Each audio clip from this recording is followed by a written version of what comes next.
as you know, treating cancer is very challenging because of the mutating nature of the cancer. Whenever in the normal like standard of care, whenever the cancer is diagnosed with the patient, they come to you and the tests are done like histopathology and all, then the treatment is started as per the guidelines, first line treatment, second line treatment. And the challenge comes after the second line treatment fails, because once the second line treatment fails, then we have to do the permutation and combination. And once we start the treatment, then we'll have to wait for the follow-up scan to see the results of the treatment. But in this process, we have to face the therapy failure. Patient also have to face the therapy failure. And cancer stage progresses if the treatment fails, and patient have to bear the side effects of the treatment that was not beneficial to the patient. And as per a clinical, like observational clinical trial of Cancertin with NHS UK, in SOC, the treatment response rate is 55%. So 45% of the time, you oncologists and patients have to face the therapy failure. So to overcome this challenge, we have this Cancertin test that is based on 3D cell culture based technology, innovative technology, organoid model. So we give the chemosensitivity score of a specific drug. In normal practice, NGS tests are available, but with the NGS test, we can get to know the information about the genetic mutations. And on the basis of that information, we can plan the targeted therapy. But once the targeted therapies are shortlisted, we know about the genetic mutation. Again, every drug does not work in the same way on every patient. So, for example, if EGFR mutation is there, then there are 4 to 5 drugs. So again, there are the chances that out of these 5 drugs, one drug might be more effective and one drug might be less effective on this patient. So to overcome that challenge and to complement that testing, Cancertin can help you to go one step further, because Cancertin can give you the drug effectiveness score for the specific drugs. With the help of Cancertin test, you can give the effective treatment in first time, avoid the therapy failure, give the complete personalized treatment. Oh, sorry.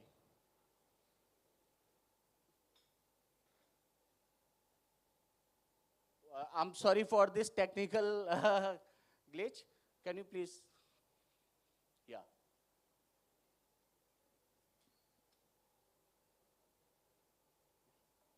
Why? Priya, can you help me for the next slide? Yeah, next. Yeah, next. So with the help of Cancertin test, you can give the effective treatment in first time, avoid therapy failure, avoid side effects of non-beneficial drugs, and stop the cancer stage progress. Cancertin is based on 3D cell culture based technology and very fast results. We give the reports within 8 to 10 days.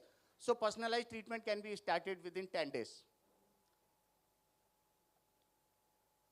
It is very simple, like in simple 3 steps. We collect the blood samples or biopsy of the patient, send the sample to UK lab, and personalized report is provided within 10 days. Now, I would request Dr. Olivier Pardo.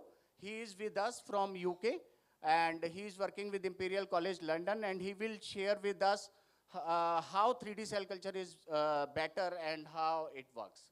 Please. Yeah. So Dr. Olivier Pardo will join us on Zoom meeting. Yeah.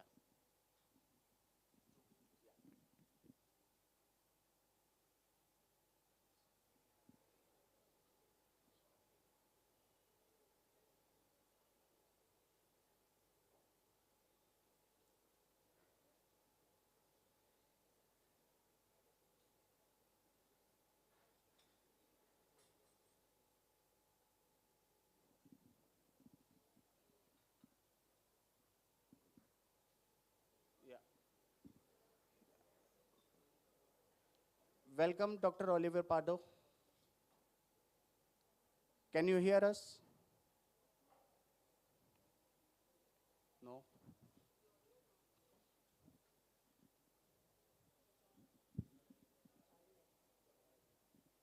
Yes.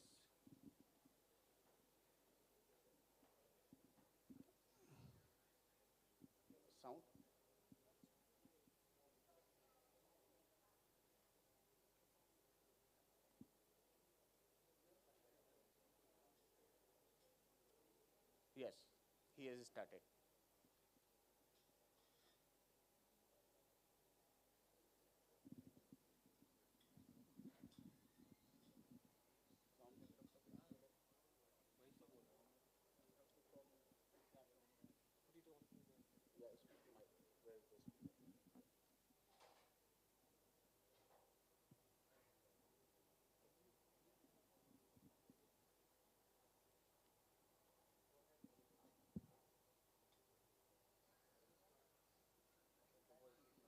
So, hello everyone.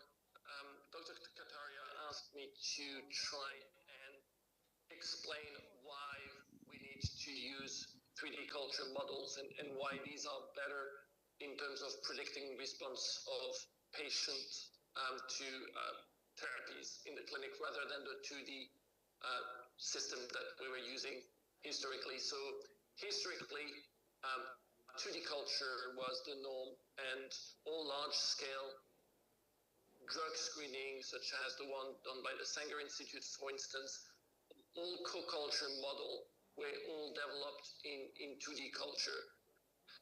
And that means plating cells in plastic dishes. Here you've got a 96 well plate or a 384 well plates that are commonly used to do drug screening. And here you've got co-culture model where two types of cells can be cultured at the same time. But again, these are on plastic. And another variation is a variation whereby you culture both cell type in different compartments with the possibility of exchange of factors between these cells. And these 2D models have got limitations, and that can be seen here, whereby basically the cells are adhering to plastic, which is not a physiological substrate. It's very hard on the cells in terms of tension. The number of cell-cell contact are very limited, and so these are disadvantages of this model. Of course, there are advantages to using 2D culture, and this is the fact that it is very high throughput. The results that you get are very reproducible. It's a very cheap way of doing screening, and it's extremely fast. The advantages are that there is limited cell-cell contact interaction, and this changes the biology of the cells that we study, and therefore, for instance, the response to drugs that we test. The interaction with plastic is not physiological and triggers some signaling events in the cells and change to the behavior of the cells that impair again what we see in terms of drug screening. There is also no limit to oxygenation, oxygen diffusion, and therefore all the cells are very well oxygenated, which does not reproduce what we see in the clinic with a tumor, where the center of the tumor is hypoxic versus the periphery of the tumor.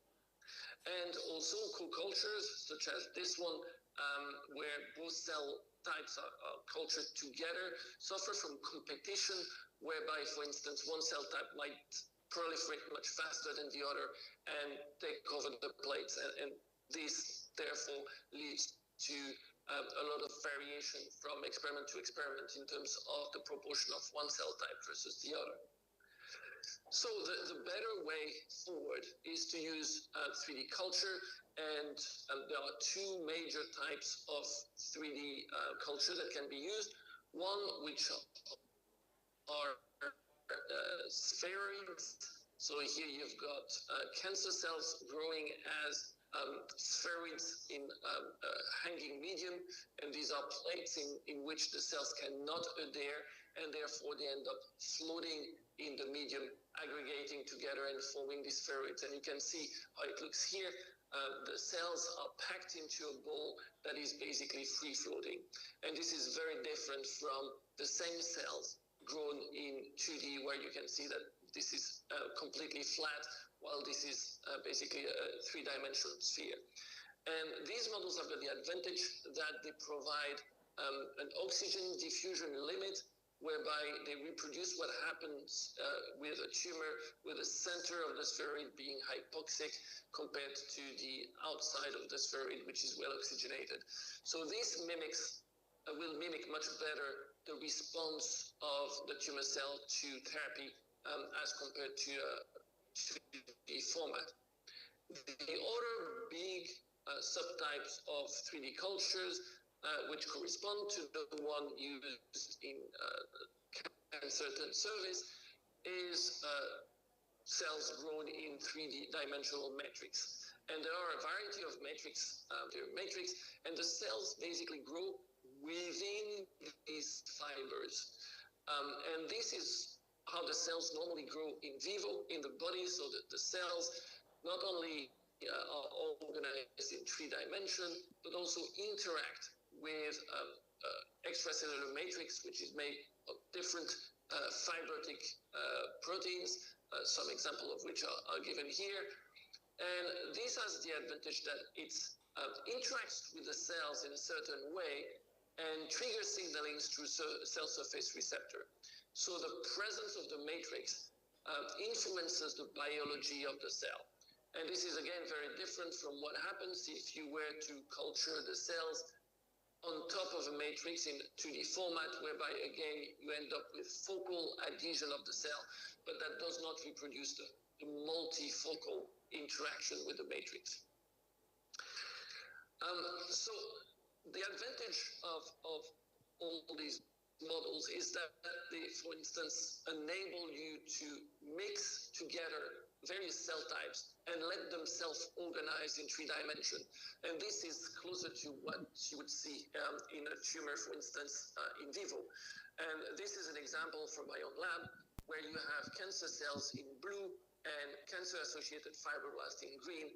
And you can see that when mixed together in 3 dimensions, these cells self-organize, with here the cancer cells at the center, surrounded by a film of fibroblasts in green around.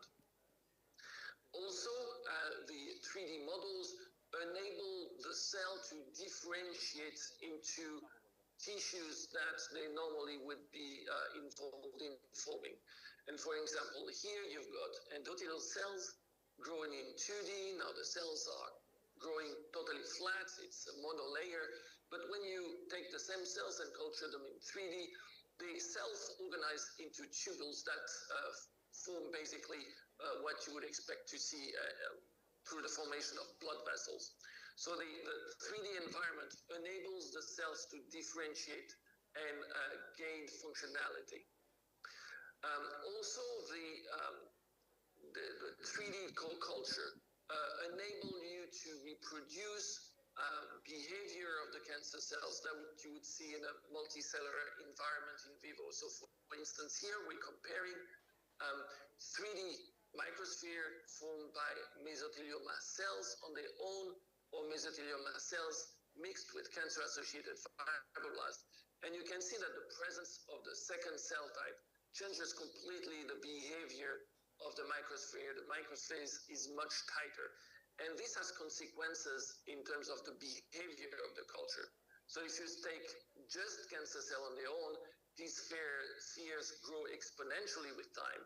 But the presence of the activated fibroblasts around these tumor cells completely inhibit the proliferation of the cancer cells. So you can see that trying to reproduce in 3 dimensions a co-culture model that's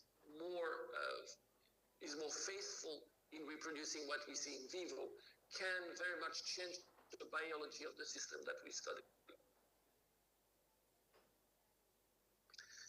And this is, of course, important also in the drug response.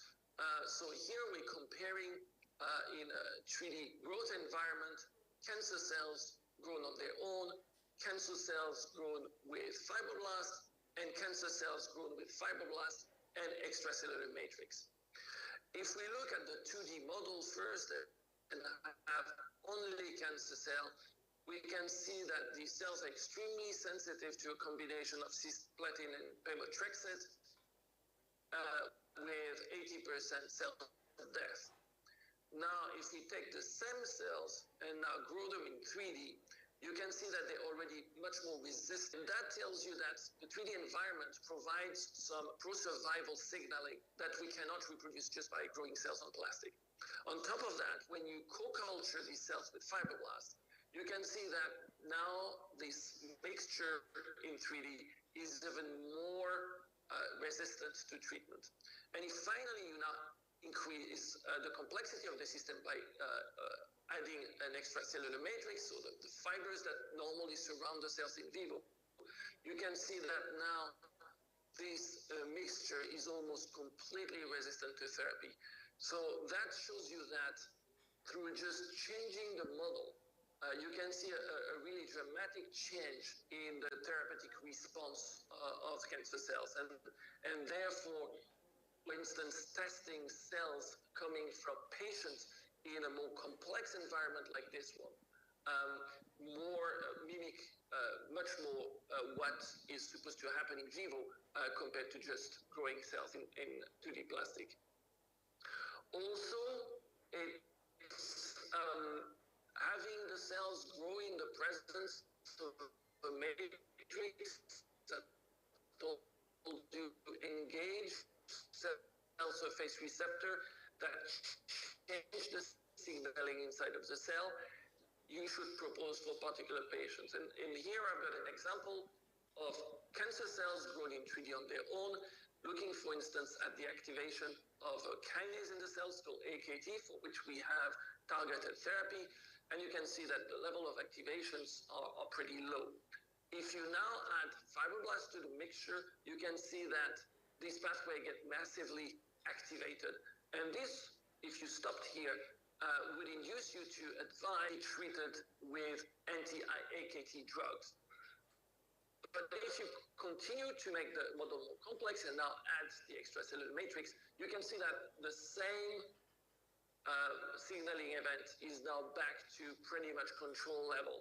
And this tells you that here, for instance, you would not propose that particular drug as being effective to this patient. So again, creating a co-culture system that is more close to what is the situation in vivo enables you to predict much more accurately what type of therapy you should deliver to a patient. Introduction to these 3D models. I hope this was helpful, and I'm open for questions if you have any. Thank you. Thank you, Dr. Olivier.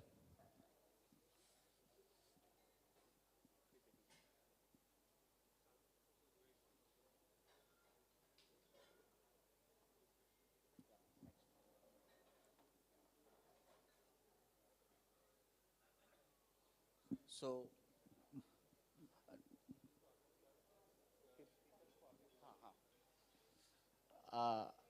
sorry.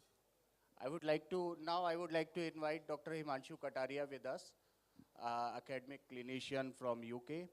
He will discuss more about 3D cell culture and the clinical trial that we have done with NHS UK. Please welcome Dr. Kataria.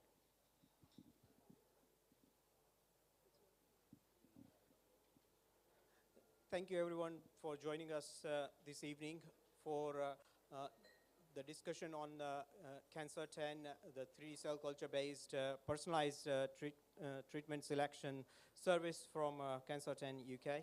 Next slide, please. So I'm hereby presenting you the primary clinical research findings from a single center in UK from St. Helens and Western Teaching Hospitals NHS Trust, where we utilized a 3D cell culture-based cancer test on a cohort of late-stage lung cancer patients undergoing their biopsy. Next slide, please. Next slide, please. So the aims of this study were to evaluate the feasibility of processing the patient samples in real time, and to evaluate the clinical correlation between the findings in the in vitro laboratory findings with what actually happens in the clinical follow-up. And finally, to consider the potential predictive value of such an approach. On the left, you see the clinical trial protocol in a consort fashion, where the patients were consented and then entered into the study. There were exclusions where the patients did not have any surgery or systemic therapy. Because it was on a late stage lung cancer patients, there were a number of patients who were too frail to have any form of treatment. So the patients who underwent the standard clinical follow-up and consultant test were included in the final analysis. Next slide, please. So in the method, the observational, thank you.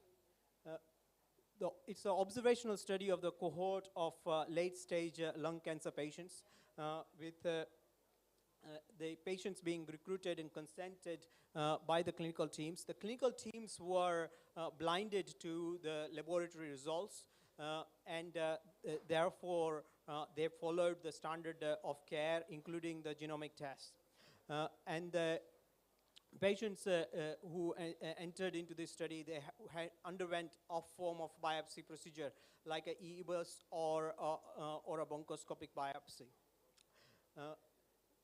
On the left, you see what we did in the lab.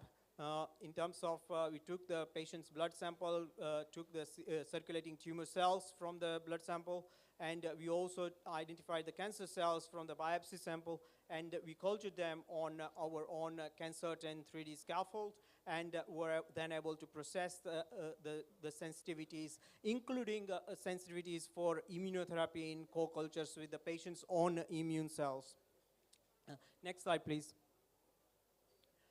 So the results, the 111 patients were recruited into this study, and we had 37 patients who had a clinical follow-up and also had a systemic therapy with CanCert test. And there was a comparison of what was found on the CanCert test with what was seen in the clinical follow-up.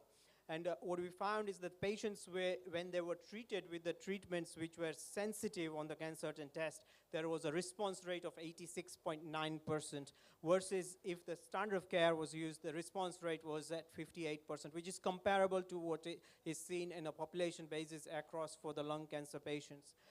And the more other important thing is that when using the test with the tissue sample and the blood as a comprehensive testing, it had a negative predictive value of 100%.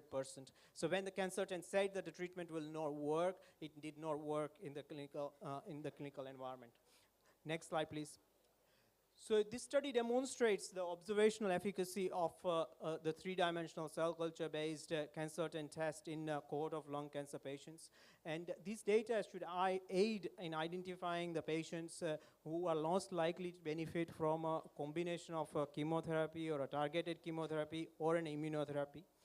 And this study demonstrated the feasibility of doing such a test in actual real-time clinical follow-up of a patient in clinical decision-making. And this data can be extrapolated to other tumor types. And in the aftermath of this study, we have already performed more than 200 tests across India for all the forms of solid tumor types, and it is now available for all solid tumor types across the world. And finally, we see a significant value in doing this test in selected group of patients, particularly in the patients with cancer of unknown origin, the cancer of rare cancer types where there is a standard of care is not established, and in the patients with refractory cancers where they have had a recurrence following the current tools with which you are using to identify the treatment lines for the patients. What we will now have is we will have the case studies from three eminent oncologists who have used this test in the treatment selection for their patients, for the patient's benefit, including one of the patients being here to support CanCert. Thank you, Dr. Himanshu. Thank you very much. I would like to invite Dr. Bhavesh Parekh with us, a prominent oncologist from Ahmedabad, Shelby Hospitals. So he will share his experience with one patient where he has used CanCert test. Please, sir.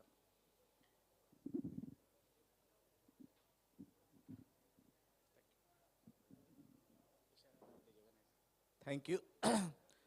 Uh, First of all, organizer, and I really see a lot of people here.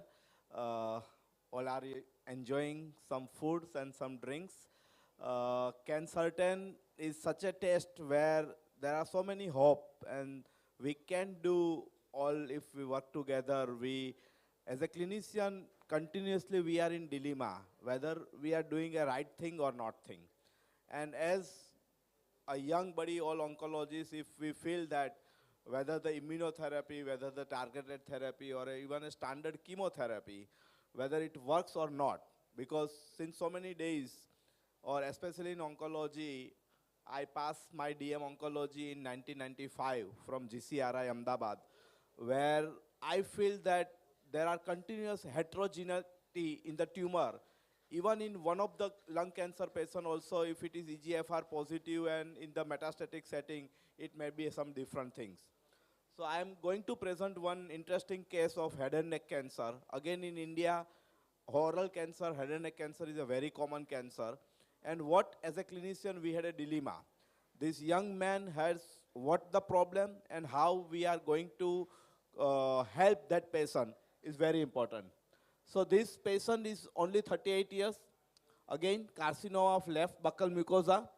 And patient has already done a surgery, initially diagnosis, and post-surgery, it was a recurrent with the metastasis in the bone. Unusually, most of the head and neck cancer might be loco-regional recurrence, or it may be a maximum having a lung metastasis, but this patient having a bone metastasis. And actually, as a clinician, whenever there is a recurrence, and whenever, especially in a head and neck cancer, the most of our option is including a TPF, that is a standard chemotherapy protocol, or we are asking that whether adjuvant setting or whether post-surgery any chemo radiation has been taken or not, or any chemotherapy has been received or not. Mostly we are looking in the financial matter of the patient, and if at all it is a metastasis, we feel that it is a short survival, whether a combination chemotherapy, or even I think it's Tata people, we feel that oral metronomic chemotherapy might be a much better option if the patient's performance status is not good, or if patient is so much older age. So mostly we are considering Jeftinib, irrespective of EGFR in head and neck cancer. We are considering TPF, or we are considering Paclicarbo, a two-drug combination. That's a standard protocol. Gradually now we feel that if at all we can do PD-L1 testing, and is there immunotherapy role or in a metastatic head and neck. So this particular patients that post-surgery had received recurrence with bone metastasis, I had advised Can-Certain test, and there is a number of drugs. Like companies asking whether you want a 5-drug test, whether you have 7-drug test. So as a clinician, first of all in my mind, I have to be make clear which drug I want to give. What sort of mind that which drug should be given. In that, paclitaxel, cisplatinum 5-FU, methotrexate, carboplatin, docetaxel, even nivolumab, cetuximab, and nimotuzumab. So these are the, again, nimotuzumab, again, we can give like biocan or bio molecule. We can give definitely, there are so many good trials in India, in head and neck cancer. As well, we are going to give immunotherapy, or we are going to give cetuximab also. That is a standard things. That's why I had advised for almost 9 drugs. See the response or see the results, whether it is sensitive or not. Next, please. Again, sorry, there was one previous slides where the sensitivity test has been given here. It was 3+, 5-fluorouracil. Again, blood and tissue, both has a 3+ sensitivity. Methotrexate, it was, in the blood, it was 2+, but in the tissue, it was resistant. Again, nivolumab and cetuximab, it was again sensitive in the blood and tissue. Now the importance here is, we had advised also PD-L1 testing, and the PD-L1 testing is 20%. And patient already received the immunotherapy, and after 12 months of immunotherapy, there is a progression. And in spite of this test, when we start with the 5-FU base, or the methotrexate-based chemotherapy, patient respond very well. Excellent post-immunotherapy progression. Next, please. So finally, this is the latest PET scan, and in this PET scan, previously noted FDG avid right hilar node appear resolved is complete response. The interesting is a right iliac bone erosion, and again it has completely gone. And the negative PET scan for FDG avid disease involving the operated bed and no evidence of active disease elsewhere in the body. So this patient finally, in spite of PD-L1 positive and in spite of immunotherapy progression, responded to chemotherapy thanks to certain test or thanks to certain thinking that this patient might be responded to a standard chemotherapy. And that patient is responding. That's my take-home message, that we have to, as a clinician, think of something different, what's routinely we are doing, and with this test, we can do much, much better for the patient's well-being. Thank you very much. Next speaker. Yeah, so if any question or anything? I think after all the 3 case studies, we can have a question answer. Perfect. Thank you very much, sir. Yeah, and thank you, sir. So, patient is here, please. So, this is the patient that specially came from Rajkot, from Gujarat, head and neck cancer patients, and at present, he is absolutely fine. Sir, your experience, please. Hello everyone. Hello. हाँ, मैं राजेश वरसाना राजकोट से हूँ। सन 2020 में मुझे cancer diagnose हुआ था और मेरी हेड एंड नेक कैंसर हुआ था मुझे, और मेरी सर्जरी भी हुई, और सर्जरी के बाद मुझे रेडिएशन दिया गया था। रेडिएशन के बाद ही तुरंत मुझे रिकरेंस हुआ था। तो आफ्टर रेडिएशन मुझे केमोथेरापी दी गई थी। कीमोथेरापी में और मुझे मेरे डॉक्टर ने सजेस्ट किया कि कैंसर 10 के आप ये टेस्ट करा के आप अपना नेक्स्ट कौन सी ट्रीटमेंट कर सकते हो तो ये क्लियर होएगा। तो कैंसर 10 ने मुझे मेरे सारे ड्रग को मेरी ब्लड और बायोप्सी से मैच करा के और टेस्ट हुआ और मुझे बहुत ही बेहतर रिजल्ट मिला। और आफ्टर केमोथेरापी के बाद मेरी नेक्स्ट दोबारा सर्जरी भी हुई और मैं एकदम कैंसर से फ्री हो गया। Thank you. Thank you Rajesh भाई।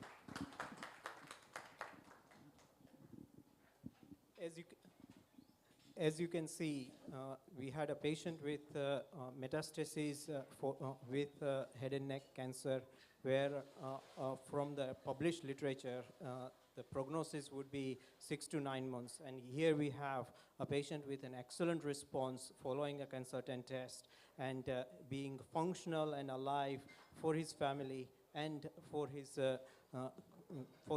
consultants, thanks to the early intervention using cancer 10 test.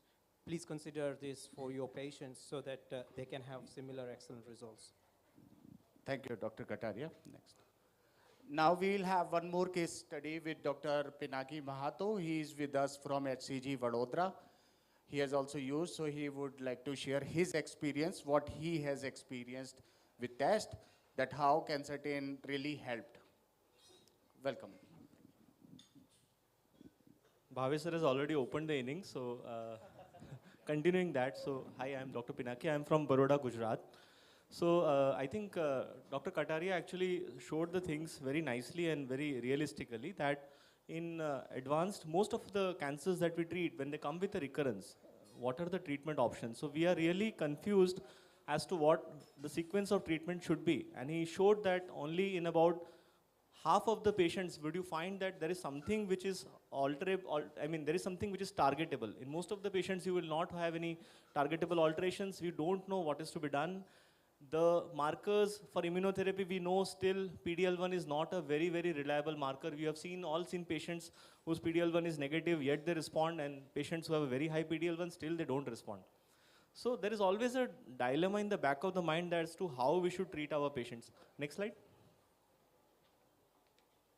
So again, I also treated one patient with head and neck cancer. So this is just a brief summary of the case. This was a young patient, a 45-year-old guy. He had a locally advanced left buccal mucosa cancer. It was extending from angle of mouth to RMT, and there was involvement of the pterygoids and the temporalis. So it was a locally advanced disease. Supranotch ITF involvement was there. So surgery wasn't feasible. So we decided to give him neoadjuvant chemotherapy. TPF was the regime.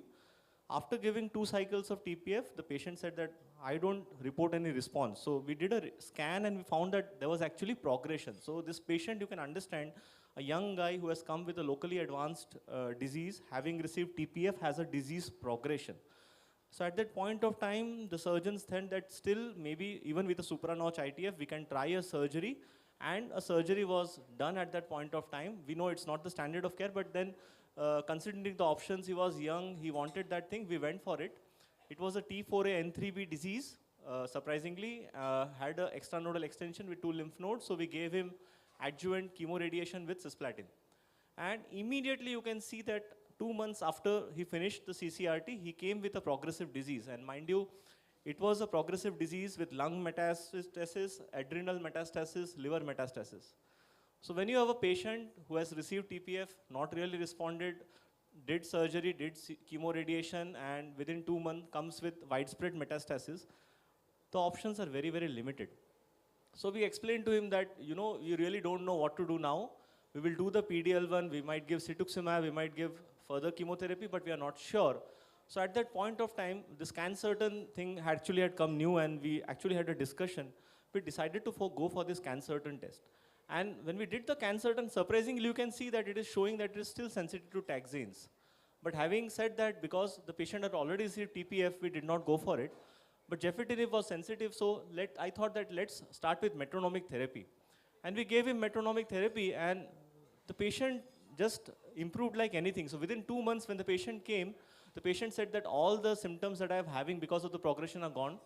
And when we repeated the scan, there was an 80% reduction in the disease. So all sides of the disease, there was an excellent response. So this was very, very, I mean, we all see patients who have dramatic response to metronomic therapy. But for a long time, I remember this patient. This patient was very, very exceptional because very early progressor and very excellent response to the metronomic therapy. We continued the therapy. This patient actually was on metronomic therapy for almost 2 to 2.5 years and had an excellent quality of life, came for regular follow-up. We did the scans.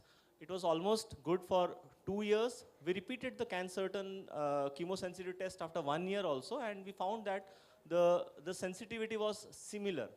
So again, we decided to go with gefitinib, but at the end of 2 years, he had a lung mets initially, for which we gave stereotactic radiation, but again, within a couple of months, he had a florid progression.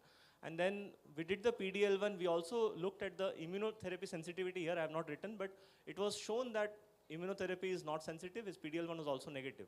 So one of the important things that Dr. Kataria also said that probably this is like a negative predictive value is very good. So if you say that this test shows that immunotherapy is not sensitive, and this was also in the initial CanCertain test, it was there that immunotherapy is not going to work in this patient. So that was something which was very definitively shown by this test. And we actually went along with this because we had also discussed the option of giving immunotherapy, but it showed that immunotherapy probably is not going to work in this patient. Anyway, we did counsel the patient. The patient was not very sure about the treatment. They didn't take any treatment and finally succumbed after 3 to 4 months. Next slide. So this was the initial CanCertain test that was done, and you can see that they do sequential concentrations, different concentrations where they test the drugs in the culture, and they take an average of these concentrations. And when you do the average, you find that the immunotherapy, that is nivolumab and atezolizumab, the values were not favorable for, I mean, they were not sensitive. So they basically said that this patient should not be given immunotherapy. On the other hand, different chemotherapeutic drugs had different values, but we selected gefitinib because we had given TPF and this patient actually didn't have a response to TPF. Also, he had received cisplatin subsequently. So went with gefitinib, and this patient had a very, very good response to that. Next slide. So this is kind of the disease that was there when the patient came with the med. So you can see that this kind of disease, if patient comes back, we explain that this patient is not going to survive beyond 6 months. But this patient actually got the benefit of doing the CanCertain report. We were able to put him, and he had an excellent response to metronomic therapy for more than 2 years. So that is, I mean, in this way, when we are confronted with difficult cancers, rare cancers, where we don't know what to do, NGS, yes, we are doing more NGS now as before, but we know that most of the NGS we will get some results which are very difficult for ourselves to understand, rather to make our patients understand. We ourselves are not able to understand what the report is trying to say, and whether the report that is coming is actually going to affect the patient. Whatever the report we are getting, is it actually going to affect the patient when we give that same treatment? So probably this is one of those things that might have an additional value. And with time, probably this is going to be a standard thing. At least I look at it in that way, that if it has a negative predictive value, that is also good. That if it tells you that you should not give this therapy, you can actually skip that therapy and go for the other therapies. Next. Okay, so thank you all for a patient hearing. I think I can hand it over to Dr. Darshit. Thank you. Thank you, Doctor. No, you can sit. So I would like to welcome Dr. Darshit Shah, medical oncologist practicing at Tata Memorial Hospital. He has also experienced CanCertain test, so he would like to share his experience with us. Thank you, sir. Thank you. Thank you, Dr. Pinaki. Next, please. So I'll just brief about this case. He was a 45-year-old male, extensive stage small cell lung cancer. So we started him on etocarbo. After 3 cycles, the disease progressed. So the patient actually was very apprehensive, and the patient was, wanted to try all the options. So we gave options of, adding irinotecan, and we offered them immunotherapy, that is atezolizumab. But the patient wanted to, beyond, we also did an NGS, which was non-targetable.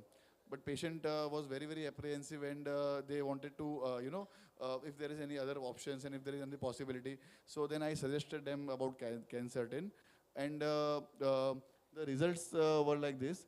The patient was sensitive to, irinotecan, atezolizumab, and the pembrolizumab and paclitaxel. So the patient was continued on irinotecan and atezolizumab. After 3 cycles, the patient actually responded very well. The patient actually attained a partial response. The response was nearly 52% according to RECIST. And in second line, the patient achieved partial response with irino and atezolizumab. So the patient actually was very happy, and out of apprehension, when I was not having any options, to tell them, the CanCertain, it helped me. And the patient also was very happy that we did the test, and the results were there, that many drugs were positive, but out of them, the atezolizumab, which is also standard in small cell, which was also sensitive, and we offered them. So this is the PET scan in June 23. Currently the patient is also doing very well, and he's not having any symptoms. So we are also expecting that this, after nearly 6 cycles of atezolizumab and irinotecan, the patient will be having maintained partial response. And we are expecting that, the response continues. And CanCertain also helps in, few more patients, and I would like to use it in more patients when I don't have much options to, offer, and when the patients, they expect much more beyond NGS. So this is one of the tests which we can recommend to our patients, beyond NGS, beyond the targetable therapies, and this is one of the good tests to offer. Thank you very much. Thank you, Dr. Darshit Shah. As he has really mentioned, like the most benefits of CanCertain test are in the cases where you have, like, patient has rare type cancer, second line treatment is failed, when you need to do permutation combination, or in the cases where NGS reports suggest off-label drugs. So if they suggest off-label drugs, again, you have to consider other options. So in those cases, this is really helpful. Next slide. So this is about CanCertain test. And now I would like to welcome, if you have any questions with our panelists, so they can share their experience, and if you want to ask anything, any question. Hi, Dr. Amrat. Thank you for sharing the beautiful 3 cases. I'm really happy with the CanCertain that you can actually identify the chemotherapeutic drugs which are required for final treatment. And it also gives you the information on the cetuximab responsiveness and also on the immunotherapy responsiveness. Very, very congratulations to you on that particular test. Now my question is, in head and neck cancer, when we treat, we first look at for P16, it is positive and negative because the prognosis and the treatment changes according to that, because that is something which I would look at as a molecular pathologist when I'm looking at the cases. This is one thing. And secondly, the history of smoking and tobacco, because then we have three different subclassifications based on that: basal, mesenchymal, and normal. And now we have a copy number variations. If they are high, they are related to smoking. If they are normal, they are related to DNA repair pathway. So this is also, I would like to have the information when I want to suggest any patient that what therapy will work for you in addition to the can assist, because then it will have me an information whether the therapy, how much it is going to work, and what is the biology of the disease that I'm working with, so that I can tell them that how much long you might have to work on with this particular drug. So this is my add-on. I think both the tests are really complementary to each other, and all these should be utilized in combination to give the best results. But this is something really new, and I'm very happy to be a part of this inauguration. Thank you.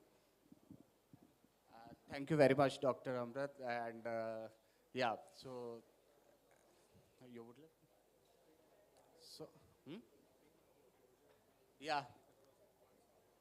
So I would like to bring it to closer with the closing remarks.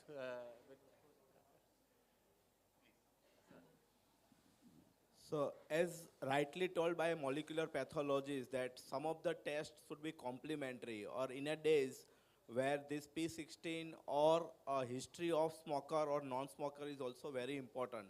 So as a clinician, we are also very much interested to know, because might be we are not knowing, but might be the biology might be different. And ultimately our aim is to find out whether it's aggressive biology or whether this particular drug is going to respond or not. So I think so many things should be complementary to each other, and we should discuss, or we should talk also, or we should do at least that test also with such type of CanCertain test. So thank you very much. I think it's a good clinical case-based discussion, and overall initially also the scientist or the person from UK directly address us and discuss what is 3D culture techniques and how it's important. So thank you very much on behalf of CanCertain, on behalf of Dr. Kataria and all the teams. Thank you for listening, and thank you for being present. Thank you.